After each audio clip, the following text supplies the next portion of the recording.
My brothers and sisters, one of the most important parts of the body that Allah subhanahu wa ta'ala has bestowed upon us or given us is actually the mind. Many times in the Qur'an, Allah subhanahu wa ta'ala speaks about the mind and the heart, and He connects the two, and sometimes He speaks about understanding. The understanding is from the combination of the heart and the mind. Sometimes we know the right thing, but our heart is telling us something else, and the mind is saying something else. In this confusion, a believer is always guided by revelation, and no matter what, we should always go back to divine guidance. Seek from Allah, ask Allah subhanahu wa ta'ala, and Allah is the one who will bless us in every way. But today, I'd like to address an issue that many people are facing. We face challenges of being negative. Negative because the world around us is tough. So much is happening. The pressures of this world and the stresses of the environment are real. The ups and downs happen to be faced by us on a daily basis. It's not so easy to keep a positive mindset in the midst of all of this. But Allah Almighty gives us the most blessed example of the life of Nabi Muhammad sallallahu alaihi wasallam, having told us that he chose him, a chosen one, the chosen one. The highest of all of them and the best of creation. We say the best of creation. The most noble of all prophets of Allah subhanahu wa ta'ala. But do you know, from a very young age, he went through challenges and there was always a positive mindset no matter what. The height of it was in Ta'if when he was not treated well by the disbelievers at the time, and they actually harmed him and injured him. And still he had a positive mindset in the presence or in a situation where it looked so negative. He had to leave Ta'if and he was bleeding. And still he is positive that inshallah these people, their children, their offspring will listen, will obey, and will submit to the message of Allah. So this type of positivity is part of the Sunnah of the Prophet Muhammad sallallahu alaihi wasallam. And therefore, we need to develop our minds in a way that we always think good. We always have blessed thoughts. We always try to look at the positives. In Islam, we are taught of something known as husnul dhan. Husnul dhan is one of the categories of having a positive mindset. Husnul dhan means to have a good thought about something. You see a brother or a sister going somewhere, or let's say you see a man and a woman speaking. The world today wants you to immediately think negative and immediately start the gossip. And nowadays with WhatsApp and social media, there is no shortage of gossipers. But at the same time, Allah wants you to think positive. So what? Allahu Akbar. What does it cost you to think positive? In all honesty, it will benefit you to think positive. If I made a mistake thinking positive, I'm rewarded. But if I made a mistake thinking negative, oh, the sin is tremendous. Imagine people see a male and a female speak, and I'm only giving you this example by way of it coming to my mind right now. And people say these two are having an affair. That statement alone could cost you your paradise. Because when the scales are put up and your deeds are placed, the good on the right side and the bad on the left, do you know what will happen? You might have a shortage of just a little few milligrams or a few grams. And that one statement will either come in your defense or it will come to destroy you. What would you rather? I'd rather have a positive mind. No, that's not it. The minimum is let's not talk. When Aisha was accused of immorality, the mother of the believers, Allah mentions the categories of the people. And the winners were those who said, you know what? She didn't do that. They were the winners. They were actually correct. And the losers were those who created the fabrication and spread it. And those in the middle were those who were silent. Their belief was tested. The positive thinking at that particular time was that a believer would look at himself and reflect over his own condition and say, you know what, that's a lie, that's it. It was better for them to have said it was a lie because firstly, there was no proper evidence. Today we have people who talk and they just speak. And because we have social media, they have a platform. And what do they talk about? Anything and everything. Sometimes they spread hate. Sometimes they spread total falsehood. Sometimes they spread opinions that have no basis in the Sharia. What that means is in Islam, there is a great level of evidence required before you lay an accusation. It's different from the secular world. In the secular world, when a judge sentences you even to the highest punishment, he will say, for example, that this is beyond reasonable doubt. In Islam, if there is doubt, you cannot issue the highest level of punishment. It has to come down because there is something known as a shubha. Shubha meaning there is a slight bit of a doubt. So this is the difference. In Islam, when there is no doubt, you can open your mouth and you can talk. When there is a doubt, you give the benefit of it, come what may. So this is the teaching of the beautiful faith of Islam. We need to think good thoughts of one another. We need to be positive. Someone sees, I give you one silly example that's come to my mind. Say I buy a vehicle, a beautiful car, and mashallah, I drove down the street, and the next thing is, I notice another guy with the exact car, and it's the latest vehicle. Instead of me thinking, this guy's copying me, this guy's after me, and so I need to say, mashallah, look, it's such a beautiful car. There's another guy who thought about it. This is positive thinking and negative thinking. If you're going to think negative, you know what's going to happen? You're going to destroy the fabric of society. It's going to be very tough to live in the community because everyone's negative. And this is why if you are struggling in any way with your thoughts, you need to make sure that you surround yourself by positive thinkers. The minute you surround yourselves by people who whinge and whine and complain, even what is not a problem becomes a problem. They say it's so expensive, we can't manage, life is tough. You know, the lights go for 4 hours every day. How can we survive, brother? The country neighboring probably might be worse, or somewhere else will have bigger problems. At least we have something we can manage. Don't you have solar? Don't you have a generator? Don't you have a bit of this and a bit of that? Subhanallah. So why don't we look at the positives instead of the negatives? People say, you know what, my salary is less. What about those who don't have a job? You follow? People come and they say, you know, I can't afford things anymore. Rather than saying, I've had to adjust my life in order to be able to live with the income I have. We have a habit nowadays. Everyone wants to, mashallah, eat out. And eating out is neither a good thing nor a bad thing. It's up to you, your affordability. As long as the place is halal, things are okay. There is permissibility. I'm not going to encourage or discourage. But what I am going to say, does it fit your pocket? That's what it is. Because people want to go and have whatever they want and develop habits that they cannot afford. And then they complain about not being sustained by Allah. When Allah Almighty has already promised you that your basics is on me, Allahu Akbar. وَمَا مِن دَبَّةٍ فِي الْأَرْضِ إِلَّا عَلَى اللَّهِ رِزْقُهَا. We've read this verse so many times that there is nothing that moves on earth except that its sustenance is upon Allah. That doesn't mean, where is my million? It means Allah gives you the basic you need, the food, clothing, and a place to stay.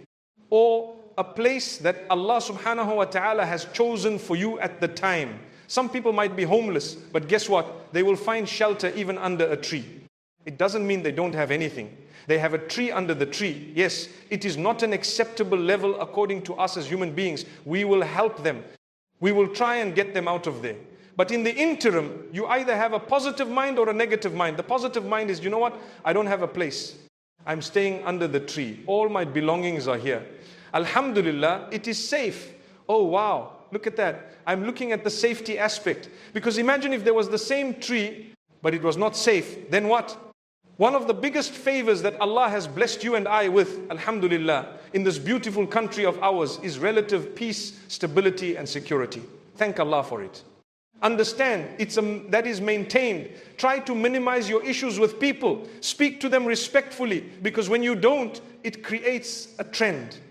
When you speak to someone disrespectfully, no matter who they are, and they're living in the same city, in the same country, people will begin to talk. These guys are like this. Those guys are like that. Before you know it, it becomes a pandemic, a huge issue. It is a disease and a sickness of the heart and the soul, where we start hating each other simply because we didn't speak to each other respectfully. My brother, you have a right exactly like I have a right. The stability and the whatever else that we share, we should both look after it. MashaAllah, whether you are top tier, low tier in terms of society or income or what it may be, that's all besides the point. We need to share a place. I need to look after you, you look after me. That's how we coexist. And this is why we say with a positive mindset, it becomes enjoyable. I look at you and I greet you. How are you, my brother? Instead of thinking, you know what?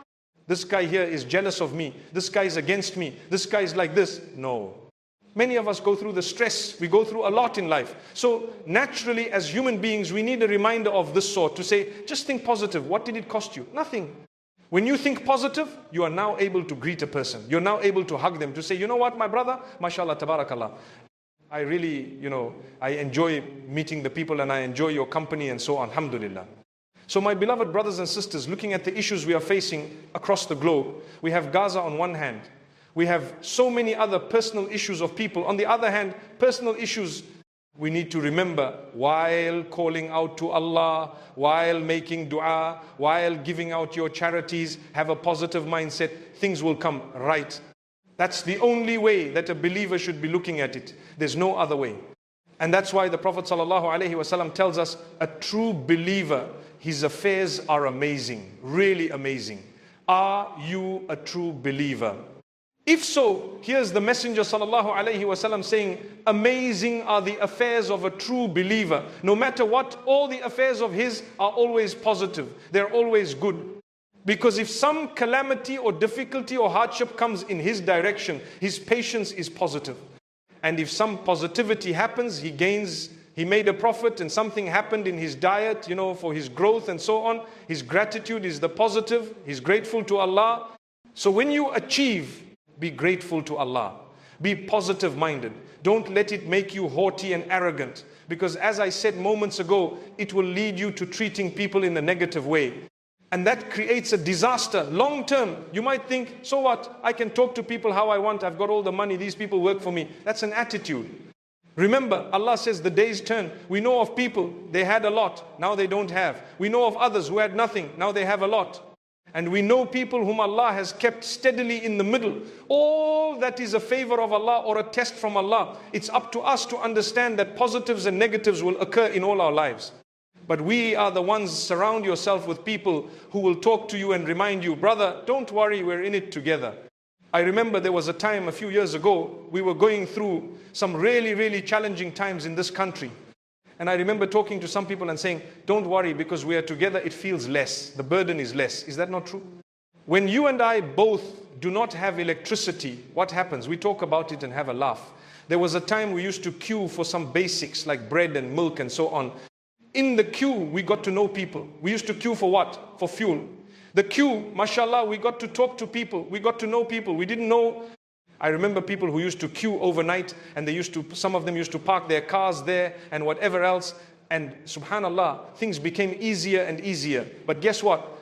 The complaints became more and more. This is man. Allah says, you know what? Is it not about time that you stop complaining and start thanking Allah? Look at it from a positive way. Allahu Akbar. Allah is great. And this is why I say, if I look at today, wallahi, life is tough, but it's better than what it was just yesterday. It's tough, better than yesterday.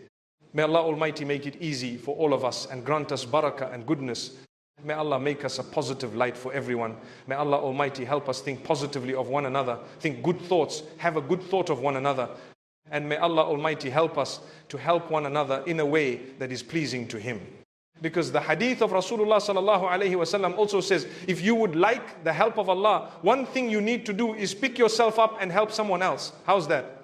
I want help in something. Hadith says, Allah's help will be with a person for as long as that person is busy helping someone else. Allahu Akbar. Look at this. So I'm in need. Allah saying, you know what? Have a positive mind. Look at those in greater need. What does it do to me? It makes me think, hey, guess what? A few days ago, I was somewhere and there was a person who just got a handout of an amount of money. And immediately I witnessed someone was asking for money.